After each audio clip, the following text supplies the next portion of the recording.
ക്രിസ്തുവിൻ്റെ ക്രൂശിൻ്റെ ചുറ്റുപാടും നിന്നിരുന്നവർക്ക് പോലും പൂർണ്ണമായി കാണുവാൻ കഴിയാതെ വണ്ണം ഇരുട്ടിൻ്റെ ഒരു തിരശീല കൊണ്ട് ദൈവം ആ ക്രൂശിനെ മറച്ചതായി സുവിശേഷങ്ങളിൽ നാം കാണുന്നുണ്ട്. ക്രിസ്തു സഹിച്ച വ്യഥയും കഷ്ടതയും എനിക്കും നിങ്ങൾക്കും ഒരിക്കലും പൂർണ്ണമായി ഗ്രഹിക്കുവാൻ കഴിഞ്ഞെന്ന് വരില്ല. ക്രിസ്തുവിൻ്റെ ക്രൂശീകരണത്തോടനുബന്ധിച്ചുള്ള അവൻ്റെ കഷ്ടപ്പാടുകളിലേക്ക് ഒന്ന് എത്തി നോക്കുവാൻ കഴിഞ്ഞിരുന്നുവെങ്കിൽ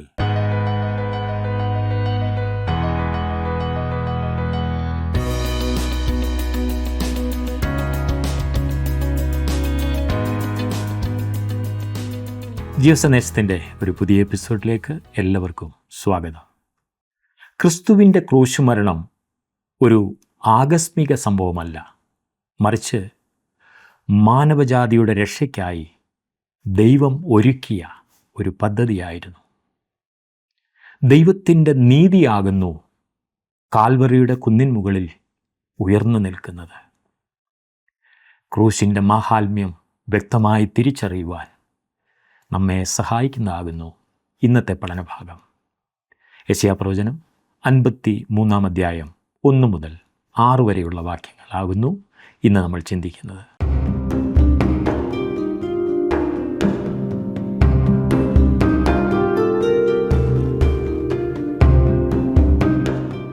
യെശയ്യാപ്രവചനം 53 അധ്യായത്തെ 5-ാമത്തെ സുവിശേഷം എന്ന് വിളിക്കാറുണ്ട്. യഥാർത്ഥത്തിൽ ഇത് 1-ാമത്തെ സുവിശേഷമാകുന്നു. കാരണം സുവിശേഷത്തിൻ്റെ ഘടകങ്ങളായ ക്രിസ്തുവിൻ്റെ ജീവിതം, മരണം, അടക്കം, പുനരുത്ഥാനം, സ്വർഗാരോഹണം, മഹത്വം, അങ്ങനെ എല്ലാം ഈ അധ്യായത്തിൽ കാണുന്നുണ്ട്. ആരോ ക്രൂശിൻ്റെ ചുവട്ടിൽ നിന്നുകൊണ്ട് എഴുതിയതാണ് ഈ യെശയ്യാപ്രവചനം 53 അധ്യായം എന്ന് തോന്നുന്നു. സംഭവിക്കുന്നതിന് 700 വർഷങ്ങൾക്ക് മുൻപ് എഴുതിയ ഈ പ്രവചനം പോലെ ക്രിസ്തുവിൻ്റെ പീഡാനുഭവങ്ങളെ കൃത്യവും വ്യക്തവും ആഴമേറിയതുമായി വിവരിക്കുന്ന ഒരു പുതിയ നിയമഭാഗം പോലുമില്ല. അതൊരത്ഭുതം തന്നെയാണ്. യെശയ്യാപ്രവചനം 53 അധ്യായത്തിലേക്ക് വരുവാൻ യെശയ്യാപ്രവചനം മൊത്തം ഒന്ന് കാണുന്നത് നല്ലതാണ്. ബൈബിളിൽ 66 പുസ്തകങ്ങളുള്ളതുപോലെ യെശയ്യാപ്രവചനത്തിന് 66 അധ്യായങ്ങളുണ്ടെന്നറിയാമല്ലോ. 39 പഴയ നിയമ പുസ്തകങ്ങളും 27 പുതിയ നിയമ പുസ്തകങ്ങളും പോലെ യെശയ്യാപ്രവചനത്തെയും രണ്ടായി തിരിക്കാവുന്നതാണ്. 1 മുതൽ 39 വരെ ന്യായവിധിയെക്കുറിച്ച് പറയുമ്പോൾ 40 അധ്യായം മുതൽ 66 അധ്യായം വരെ രക്ഷയെക്കുറിച്ച് പഠിപ്പിക്കുന്നു. ബൈബിളും ഈ പറഞ്ഞതുപോലെ ആകുന്നുവല്ലോ വിഭജിച്ചിരിക്കുന്നത്.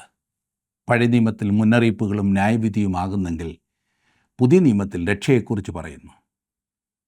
യെശയ്യാപ്രവചനത്തിലെ 40 മുതൽ 66 വരെയുള്ള 27 അധ്യായങ്ങളെ 9 അധ്യായങ്ങൾ വീതമുള്ള 3 ഭാഗങ്ങളായി തിരിക്കാവുന്നതാണ്.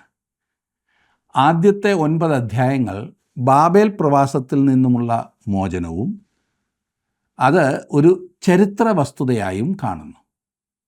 ഒടുവിലത്തെ 9 അധ്യായങ്ങൾ ക്രിസ്തുവിൻ്റെ സഹസ്രാബ്ദ രാജ്യത്തിൽ നിന്നും പുതിയ ആകാശത്തിലേക്കും പുതിയ ഭൂമിയിലേക്കുമുള്ള പ്രവേശനമായി കാണുന്നു.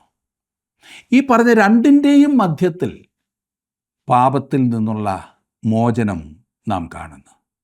ഈ മധ്യഭാഗത്തെ 9 അധ്യായങ്ങളുടെ മധ്യ അധ്യായമാകുന്നു 53 അധ്യായം.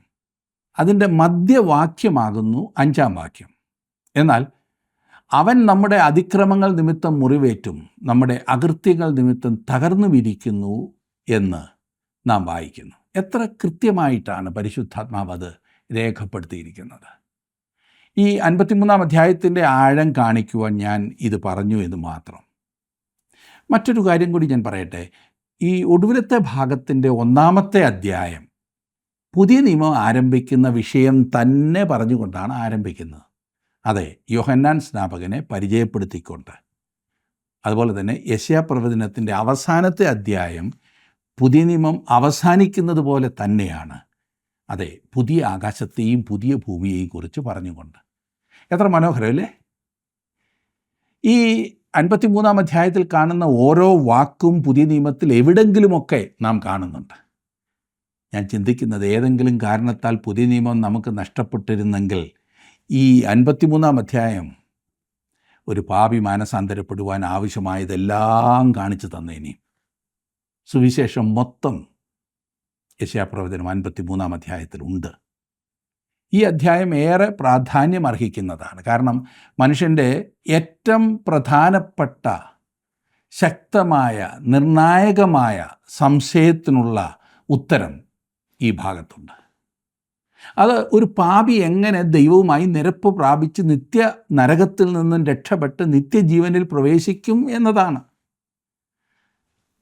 മതത്തിന് അതിനുള്ള ഉത്തരമില്ല എങ്കിൽ അങ്ങനെയുള്ള മതം നരകത്തിലേക്ക് തന്നെയാണ് നയിക്കുന്നത്.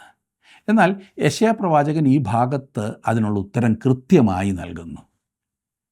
യെശയ്യാപ്രവചനം 53-ാം അധ്യായവും 22-ാം സങ്കീർത്തനവും ക്രിസ്തുവിൻ്റെ ക്രൂശീകരണത്തെക്കുറിച്ച് വേദപുസ്തകത്തിലെ മറ്റേത് ഭാഗത്തെക്കാളും അധികം വിവരണം നമുക്ക് നൽകുന്ന ഭാഗങ്ങളാകുന്നു എന്ന് തിരുവചനം അറിയാവുന്ന ഏതൊരാളും മനസ്സിലാക്കും.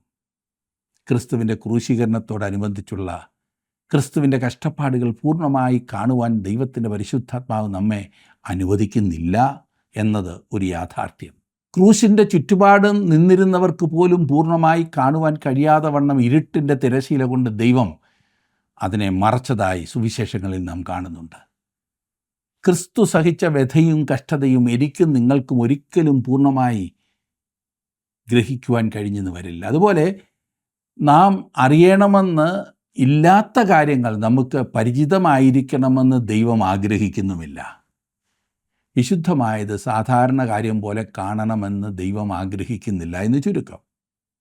യഹോവയുടെ ഉപകരണങ്ങളെ ചുമക്കുന്നവരെ നിങ്ങളെ തന്നെ നിർമ്മലീകരിപ്പീൻ എന്നാണ് 52-ാം അധ്യായത്തിൻ്റെ 11-ാം വാക്യത്തിൽ പറഞ്ഞിരിക്കുന്നത്. ക്രിസ്തു ജനിക്കുന്നതിന് 700 വർഷങ്ങൾക്ക് മുമ്പ് അവൻ്റെ കഷ്ടതകളെക്കുറിച്ച് മറ്റൊരിടത്തും കാണുവാൻ കഴിയാത്ത ചില കാര്യങ്ങൾ പ്രവാചകൻ യെശയ്യാവ് നമുക്ക് കാണിച്ചു തരുന്നു. യെശയ്യാവ് ക്രിസ്തുവിൻ്റെ മരണത്തെക്കുറിച്ചാണ് പറയുന്നത് എന്ന് എങ്ങനെ അറിയാമെന്ന് ചിലർ ചോദിക്കും. ക്രിസ്തു ജനിക്കുന്നതിന് 700 വർഷങ്ങൾക്ക് മുമ്പാണല്ലോ യെശയ്യാവ് എഴുതിയത് എന്ന് അവർ വാദിക്കും. അതെ, എത്യോപ്യക്കാരനായ ഷണ്ണൻ ഫിലിപ്പോസിനോട് ചോദിച്ച ചോദ്യവും അതുതന്നെയായിരുന്നു. ഷണ്ണൻ യെരുശലേമിൽ നിന്ന് തൻ്റെ രാജ്യത്തേക്ക് മടങ്ങുകയായിരുന്നു. അവൻ തേരിലിരുന്നു കൊണ്ട് യെശയ്യാപ്രവചനം 53-ാം അധ്യായം വായിക്കുകയായിരുന്നു.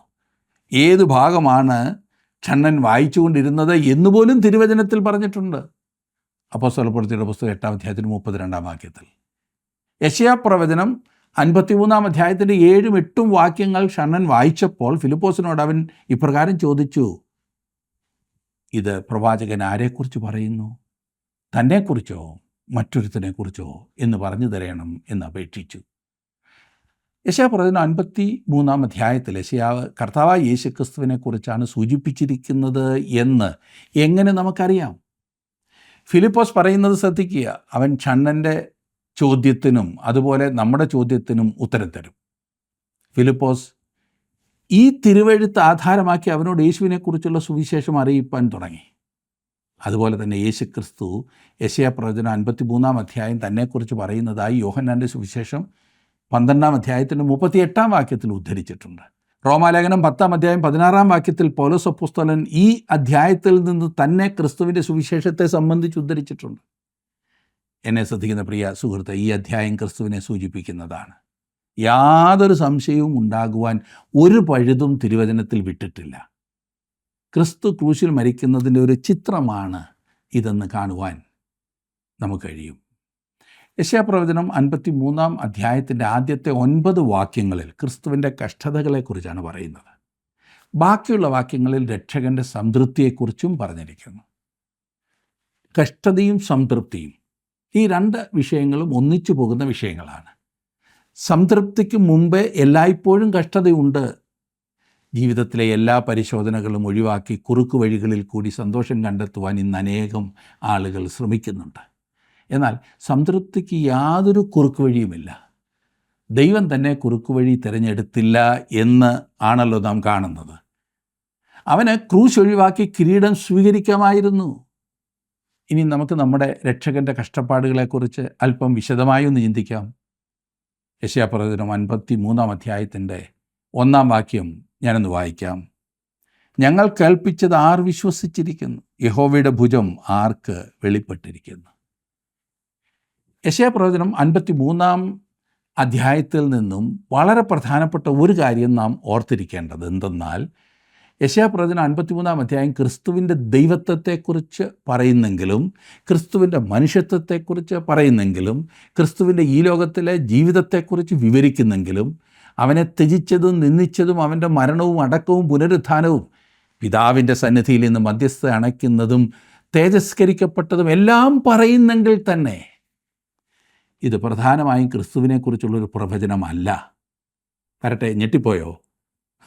അതെ, അതുതന്നെയാണ് ഞാൻ പറഞ്ഞത്. ഇത് പ്രധാനമായും ക്രിസ്തുവിനെക്കുറിച്ചുള്ള പ്രവചനമല്ല. വേറെ വിധത്തിൽ പറഞ്ഞാൽ, ഇത് മുൻപോട്ട് നോക്കി പറയുന്ന കാര്യങ്ങളല്ല. ഞാൻ അങ്ങനെ പറയുന്നതിനൊരു കാരണമുണ്ട്. 1 വാക്യം മുതൽ 11 വാക്യത്തിൻ്റെ ആദ്യ ഭാഗം വരെ എല്ലാം ഭൂതകാലത്തിലാണ് പറഞ്ഞിരിക്കുന്നത്, കഴിഞ്ഞുപോയി. ശ്രദ്ധിച്ചൊന്ന് വായിച്ചേ. ഞങ്ങൾ കേൾപ്പിച്ചത് ആർ വിശ്വസിച്ചിരിക്കുന്നു? യഹോവയുടെ ഭുജം ആർക്ക് വെളിപ്പെട്ടിരിക്കുന്നു? അവൻ മനുഷ്യരാൽ നിന്ദിക്കപ്പെട്ടും ത്യജിക്കപ്പെട്ടും വ്യസനപാത്രമായും രോഗം ശീലിച്ചവനുമായിരുന്നു. അവൻ നിന്ദിതനായിരുന്നു, നാം അവനെ ആദരിച്ചതുമില്ല. അങ്ങനെ പോകുന്നു ആ വിവരണം. എന്തോ സംഭവിച്ച ഒന്നിനെ വിവരിക്കുന്നതാണ് ഈ വിവരണം എന്ന് വായിക്കുമ്പോൾ അറിയാം, ഇല്ലേ? അതെങ്ങനെ സംഭവിക്കും? കാരണം 53 അധ്യായത്തിലെ ഏറ്റുപറച്ചിലുകളെല്ലാം ഇസ്രായേൽ ഭാവിയിൽ വിടുവിക്കപ്പെടുമ്പോൾ അവർ ചെയ്യുന്നതാകുന്നത്. അതുകൊണ്ടാണ് ഞാൻ പറഞ്ഞത് ക്രിസ്തുവിനെക്കുറിച്ചല്ല പറയുന്നത്. അവർ അവൻ്റെ ജീവിതത്തെ നോക്കിയിട്ട് അവരുടെ ചരിത്രത്തിൽ അവർ മനസ്സിലാക്കിയിരുന്നതിൽ നിന്നും തികച്ചും വ്യത്യസ്തമായിരുന്നു യാഥാർത്ഥ്യം എന്ന് മനസ്സിലാക്കി പറയുന്ന ആ കരച്ചിലാണ് ഇവിടെ കാണുന്നത്. ഒരു വിധത്തിൽ പറഞ്ഞാൽ യെശയ്യാപ്രവചനം 53 ഏറെ ശോചനീയമായ ഒരധ്യായമാകുന്നു. ക്രിസ്തുവിൻ്റെ ബേത്ലഹേമിലെ ജനനം മുതൽ ഉണ്ടായിട്ടുള്ള യഹൂദ വംശം ക്രിസ്തുവിനെ തള്ളിക്കളഞ്ഞിരുന്നു. അതുകൊണ്ടാണ് ആദ്യ വാക്യത്തിൽ ആ ചോദ്യം ചോദിച്ചുകൊണ്ട് ആരംഭിക്കുന്നത്. ഞങ്ങൾ കേൾപ്പിച്ചത് ആർ വിശ്വസിച്ചിരിക്കുന്നു? ആരും വിശ്വസിച്ചില്ല. യഹോവയുടെ ഭുജം ആർക്ക് വെളിപ്പെട്ടിരിക്കുന്നു? ഭുജം എന്നതുകൊണ്ട് ദൈവത്തിൻ്റെ ശക്തിയാണ് ഉദ്ദേശിക്കുന്നത്. അവർ പറയുന്നത് അത് ദൈവത്തിൻ്റെ ശക്തിയാകുന്നു എന്ന് ഞങ്ങൾ അറിഞ്ഞില്ല. അവൻ ദൈവം അവതരിച്ചതാണെന്ന് ഞങ്ങൾ അറിഞ്ഞില്ല. അവൻ രോഗങ്ങളുടെ മേലും പിശാചുക്കളുടെ മേലും മരണത്തിന്മേലും പ്രകൃതിയുടെ മേലും എല്ലാം ചെയ്ത അത്ഭുത പ്രവർത്തികൾ ദൈവത്തിൻ്റെ ഭുജം എന്ന് ഞങ്ങൾ തിരിച്ചറിഞ്ഞില്ല. ഞങ്ങളതെല്ലാം തള്ളിക്കളഞ്ഞു. അത് അവരുടെ ഏറ്റുപറച്ചിലാണ്. 2 വാക്യത്തിൽ നാം വായിക്കുന്നത്, അവൻ ഇളയ തൈ പോലെയും വരണ്ട നിലത്ത് നിന്ന് വേർ മുളയ്ക്കുന്നത് പോലെയും അവൻ്റെ മുമ്പാകെ വളരും. അവന് രൂപഗുണമില്ല, കോമളത്വമില്ല, കണ്ടാൽ ആഗ്രഹിക്കത്തക്ക സൗന്ദര്യവുമില്ല. ക്രിസ്തു വരണ്ട നിലത്ത് നിന്നും മുളച്ചൊരു വേറായിരുന്നു. അതിൻ്റെ അർത്ഥം ക്രിസ്തുവിൻ്റെ ജനന സമയത്ത് ദാവീദിൻ്റെ കുലം രാജസ്ഥാനത്ത് നിന്നും നീക്കപ്പെട്ടിരുന്നു എന്നത്രേ. അവർ അപ്പോൾ രാജാക്കന്മാരേ അല്ലായിരുന്നു. അവർ സാധാരണക്കാരായിരുന്നു, പാവപ്പെട്ടവർ. ഇസ്രായേൽ രാഷ്ട്രം റോമിൻ്റെ ഇരുമ്പ് മുഷ്ടിക്ക് കീഴിൽ കഷ്ടപ്പെടുകയായിരുന്നു. അവർക്ക് സ്വാതന്ത്ര്യമില്ലായിരുന്നു. അവർ അടിമകളായിരുന്നു. റോമാ സാമ്രാജ്യം വലിയ നാഗരികതയൊന്നും ഉണ്ടാക്കിയിരുന്നില്ല. അവർ വലിയ സംസ്കാരങ്ങളുടെ അനുകർത്താക്കൾ മാത്രമായിരുന്നു. അവിടെ അപ്രധാനമായ നേട്ടങ്ങളും കൃത്രിമമായ സംസ്കാരവുമായിരുന്നു ഉണ്ടായിരുന്നത്. ധാർമ്മിക അടിസ്ഥാനം പോയി കഴിഞ്ഞിരുന്നു.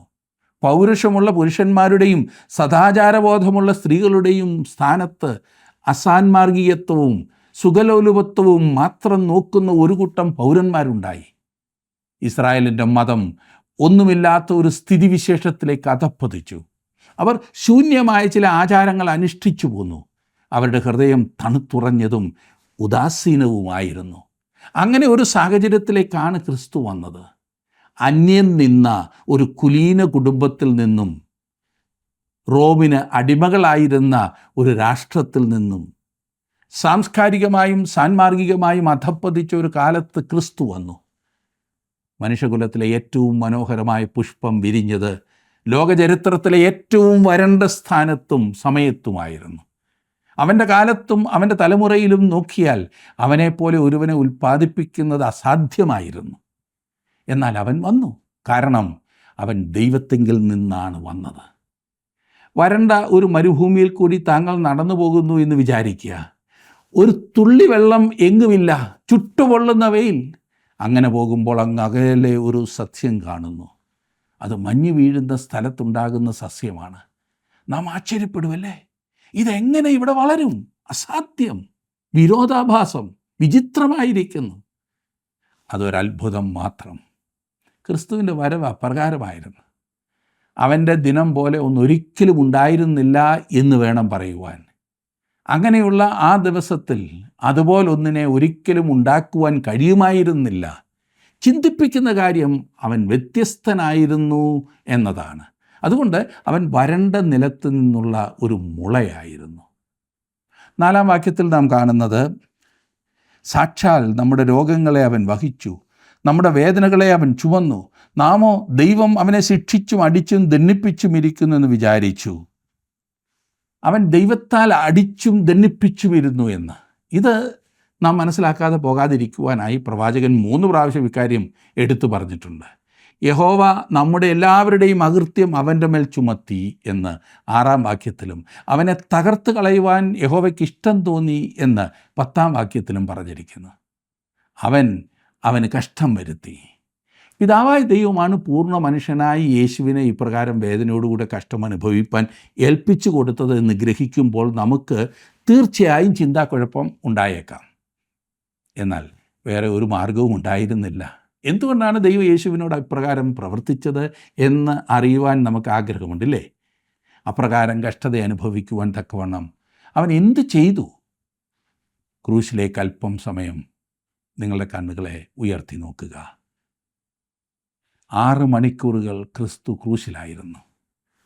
രാവിലെ 9 മണി മുതൽ ഉച്ചകഴിഞ്ഞ് 3 മണി വരെ ആകാശത്തിനും ഭൂമിക്കുമിടയിൽ തൂക്കപ്പെട്ടവനായി അവൻ കിടന്നു. ആദ്യത്തെ 3 മണിക്കൂറുകൾ മനുഷ്യന് ചെയ്യാവുന്നതെല്ലാം വളരെ ക്രൂരമായ രീതിയിൽ അവനോട് ചെയ്തു. അവർ അവനെ നിന്ദിച്ചു, പരിഹസിച്ചു, തുപ്പി, കുത്തി, നിർദ്ദയം അവനെ ക്രൂശിനോട് ചേർത്ത് ആണിയടിച്ചു കയറ്റി. പിന്നീട് ദൂരെ ഇരുന്നു കൊണ്ട് അവൻ്റെ മരണം അവർ ആസ്വദിച്ചു കൊണ്ടിരുന്നു. ഉച്ചയ്ക്ക് 12 മണിക്ക്, അതായത് 3 മണിക്കൂറോളം വളരെയധികം വ്യഥയും വേദനയും അനുഭവിച്ചു കഴിഞ്ഞപ്പോൾ ദൈവം സൂര്യൻ്റെ മേൽ ഒരു മറ വിരിച്ചു. അന്ധകാരം ആ രംഗത്തെ മറച്ചു.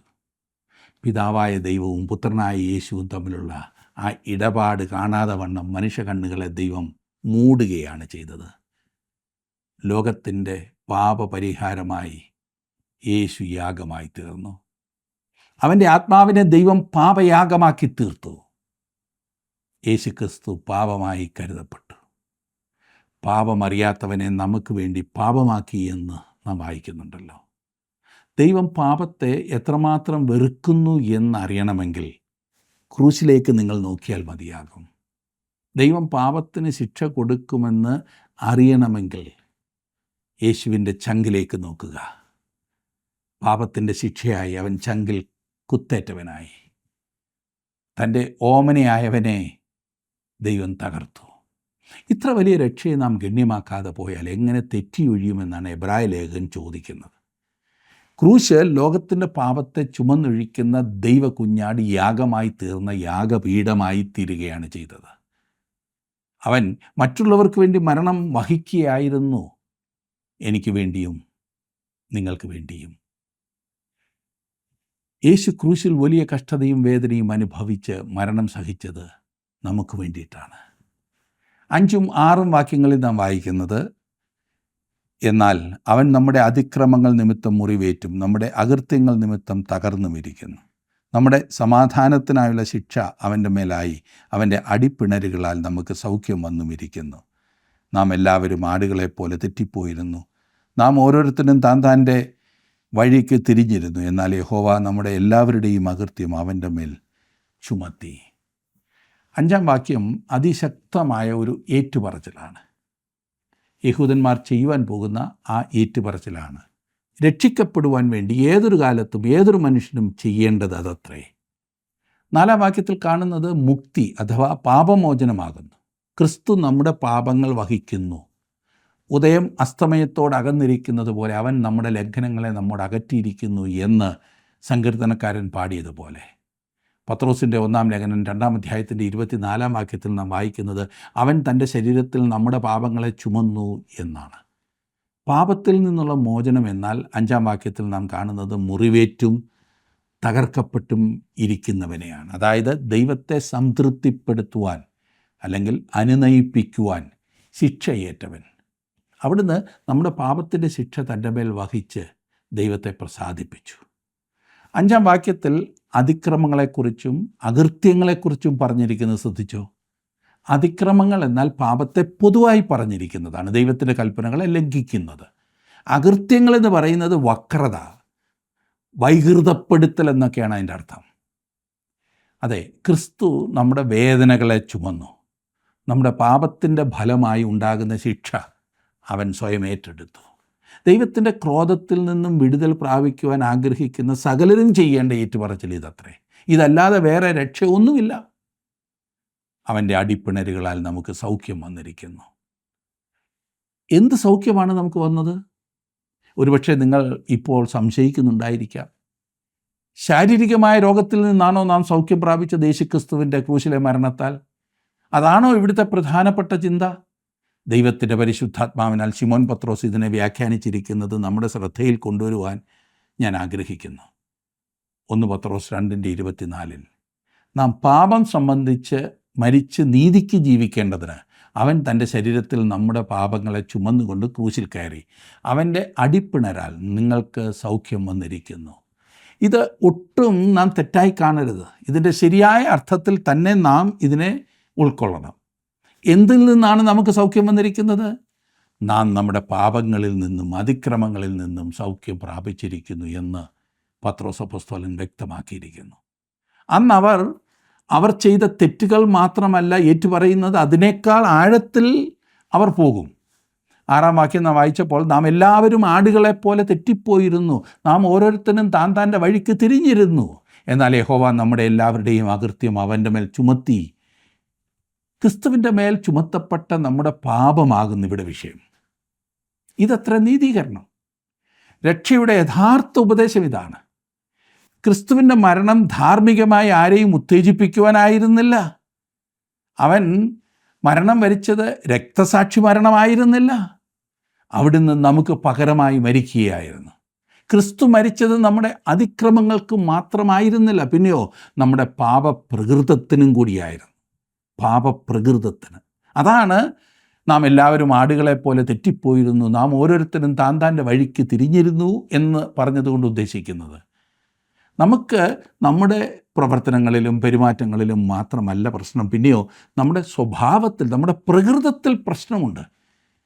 ആടുകളെപ്പോലെ മാത്രമേ പ്രവർത്തിക്കൂ. അന്ന് യഹൂദന്മാർ തങ്ങളുടെ താഴ്ച വന്ന സ്വഭാവത്തെയും ഏറ്റുപറയും. അതായത് അവർ ഏറ്റുപറയുന്ന സമയത്ത് നാം ചെയ്യുന്ന കാര്യങ്ങൾക്ക് മാത്രമല്ല നമുക്കൊരു രക്ഷകനെ ആവശ്യം, നാം ആരായിരിക്കുന്നു എന്നതിനും നമുക്കൊരു രക്ഷകനെ ആവശ്യമാണ്. നമ്മുടെ അധപ്പതിച്ച സ്വഭാവത്തിൽ നിന്നും നമ്മെ രക്ഷിക്കുവാൻ നമുക്കൊരു രക്ഷകനെ ആവശ്യമാണ്. യേശു രക്തസാക്ഷി മരണം വരിച്ചു എന്ന് ചിലർ ചിന്തിക്കുന്നുണ്ടായിരിക്കാം. അവൻ ഒരു രക്തസാക്ഷിയായിട്ടല്ല മരിച്ചത്. അവൻ്റെ മരണം സ്തേഫാനോസിൻ്റെ മരണവുമായി തുലനം ചെയ്തു നോക്കുക. സ്തേഫാനോസ് വിജയിയായി ഇപ്രകാരം പറഞ്ഞു, ഇതാ സ്വർഗം തുറന്നിരിക്കുന്നതും മനുഷ്യപുത്രൻ ദൈവത്തിൻ്റെ വലതുഭാഗത്ത് നിൽക്കുന്നതും ഞാൻ കാണുന്നു എന്ന് പറഞ്ഞു. അപ്പോസ്തലപ്രവൃത്തികളുടെ പുസ്തകം 7-ാം അധ്യായം 56-ാം വാക്യം. നമ്മുടെ കർത്താവ് അപ്രകാരമല്ല മരിച്ചത്. അവൻ ദൈവത്താൽ ത്യജിക്കപ്പെട്ടവനായിരുന്നു. എൻ്റെ ദൈവമേ, എൻ്റെ ദൈവമേ, നീ എന്നെ കൈവിട്ടതെന്ത് എന്നവൻ ചോദിച്ചു. യേശുവിൻ്റെ മരണം വ്യത്യസ്തമായിരുന്നു. അവൻ തനിയെ മരിച്ചു. ലോകത്തിൻ്റെ പാപം തൻ്റെ മേൽ ഏറ്റെടുത്തുകൊണ്ട് അവൻ മരണം വരിച്ചു. യേശു ഇത്രമാത്രം കഷ്ടം സഹിക്കുകയും മരണം വഹിക്കുകയും ചെയ്തത് നമ്മുടെ പാപങ്ങൾക്ക് വേണ്ടിയാകുന്നു എന്ന കാര്യം നാം മറക്കരുത്. ഈ കാഴ്ച കാണുമ്പോൾ എല്ലാവരും തങ്ങളുടെ ജീവിതത്തിൽ പാപം വിട്ടൊഴിയുവാൻ ശ്രമിക്കുമെന്നാണ് നാം ചിന്തിക്കുക. യേശുവിൻ്റെ ജീവിതവും മരണവും അത്രമാത്രം സ്വാധീനം ജനങ്ങളിൽ വരുത്തുമെന്ന് നാം കരുതുന്നു. എന്നാൽ വാസ്തവത്തിൽ ഇന്ന് നാം കാണുന്ന അനുഭവം അതല്ല. ഇടയ്ക്കൊന്ന് ചോദിക്കട്ടെ, താങ്കളുടെ ജീവിതത്തിൽ യേശുവിൻ്റെ കഷ്ടപ്പാടും മരണവും ഏത് വിധത്തിലുള്ളൊരു സ്വാധീനമാണ് സുഹൃത്തെ ചെലുത്തിയിട്ടുള്ളത്? ശരിയായ തീരുമാനമെടുക്കുവാൻ ദൈവം നിങ്ങളെ സഹായിക്കട്ടെ.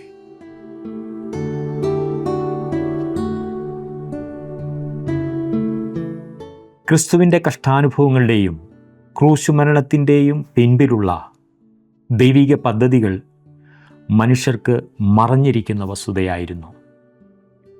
ഉയർത്തെഴുന്നേൽപ്പിന് ശേഷം ക്രിസ്തു വ്യാഖ്യാനിച്ചു കൊടുക്കുന്നതുവരെ തൻ്റെ ശിഷ്യഗണത്തിന് പോലും അത് തിരിച്ചറിയുവാൻ കഴിഞ്ഞിരുന്നില്ല എന്നുള്ളതാണ് വാസ്തവം.